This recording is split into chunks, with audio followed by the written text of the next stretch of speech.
రాజకీయ స్వార్థం కోసం ఎవరు చేస్తున్నారు? 5 ఏళ్ల క్రితం చిన్నాన్నని చంపించారు, అప్పుడు రాజకీయానికి వాడుకున్నారు. ఈ 5 ఏళ్ళు మర్చిపోయారు. ఈ 5 ఏళ్ళు పవర్లోకి వచ్చాక ఒక్కసారైనా మీ చిన్నాన్నని గుర్తు చేసుకున్నారా? ఆయన చేసిన పనులను గుర్తు చేసుకున్నారా? లేదు. ఈరోజు ఎలక్షన్లు వచ్చాయి, ఈరోజు గుర్తొచ్చాడు మనిషి. ఇన్ని రోజులు మర్చిపోయిన మనిషి ఈరోజు మీకు గుర్తొచ్చాడా? ఎవరు స్వార్థపరులు? ఎవరు పదవుల కోసం ఉపయోగించుకుంటున్నారు?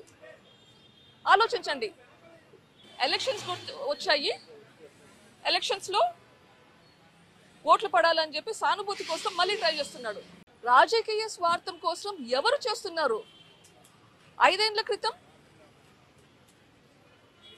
చిన్నాన్నని చంపించారు, అప్పుడు రాజకీయానికి వాడుకున్నారు. ఈ 5 ఏళ్ళు మర్చిపోయారు. ఈ 5 ఏళ్ళు పవర్లోకి వచ్చాక ఒక్కసారైనా మీ చిన్నాన్నని గుర్తు చేసుకున్నారా? ఆయన చేసిన పనులను గుర్తు చేసుకున్నారా? లేదు. ఈరోజు ఎలక్షన్లు వచ్చాయి, ఈరోజు గుర్తొచ్చాడు మనిషి. ఇన్ని రోజులు మర్చిపోయిన మనిషి ఈరోజు మీకు గుర్తొచ్చాడా? ఎవరు స్వార్థపరులు? ఎవరు పదవుల కోసం ఉపయోగించుకుంటున్నారు? ఆలోచించండి. ఎలక్షన్స్ వచ్చాయి, ఎలక్షన్స్లో ఓట్లు పడాలని చెప్పి సానుభూతి కోసం మళ్ళీ ట్రై చేస్తున్నాడు.